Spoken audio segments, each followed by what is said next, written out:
Sebagian besar orang mungkin sudah mengenal air tajin, yaitu cairan berwarna putih yang muncul ketika beras mendidih. Sebelum air terserap habis oleh beras, sisa air yang hanya 1/4 akan mengental.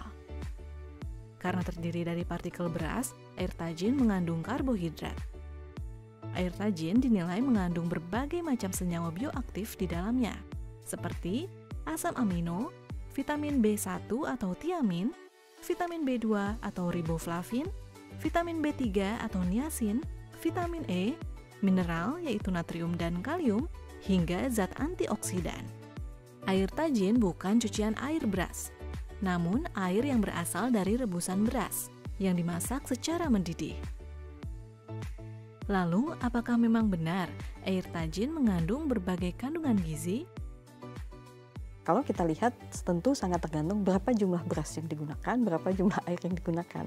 Gitu ya, dari kepustakaannya ada itu setengah gelas atau 100 ml air tajin itu kandungan energinya hanya sekitar 43 kalori, kemudian proteinnya itu hanya 0,6, jadi nggak sampai 1%-nya.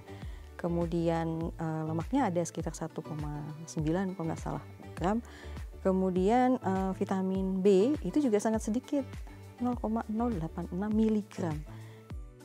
Air tajin bisa digunakan untuk mencegah diare dan juga mencegah dehidrasi pada penderita demam dengue ringan.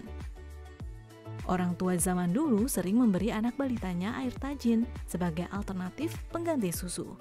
Lalu amankah konsumsi air tajin untuk balita? Untuk balita, tadi 6 bulan ke atas boleh, ya. Yang penting syaratnya ya jelas harus dimasak. Artinya kan maksudnya takut salah ada bahwa air tajin itu seperti air cucian beras, bukan kan ya? Tapi yang sudah memang disiapkan khusus, jadi ketika memasak nasi airnya dilebihkan biasanya untuk kemudian nanti diambil diberikan gitu kan. Nah jadi syaratnya ya harus mendidih gitu, dan kemudian tidak menjadi untuk mengganti makan pagi, siang atau malam, mungkin hanya selingan atau campuran di makanan pendamping asinya, terutama misalnya yang 6-12 bulan. Kemudian yang sesudah itu ya tadi hanya seperti kalau dikasih minum kayak minum teh atau minum seperti itu. Karena kalau tadi misalnya mengganti minum susu juga enggak gitu ya. Jadi jangan sampai kemudian nanti salah, oh boleh buat pengganti susu. Enggak, sebaiknya hanya untuk pelengkap atau variasi saja ya. Seperti itu.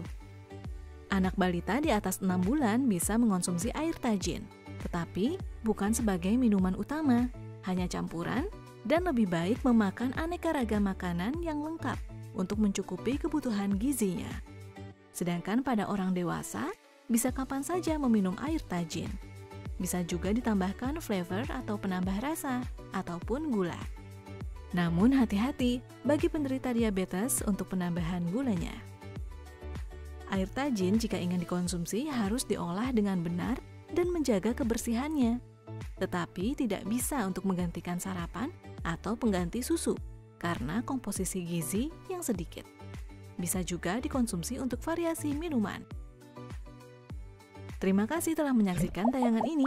Jangan lupa like, komen, subscribe, share, dan nyalakan notifikasinya supaya kamu gak ketinggalan tayangan terbaru dari IPB TV.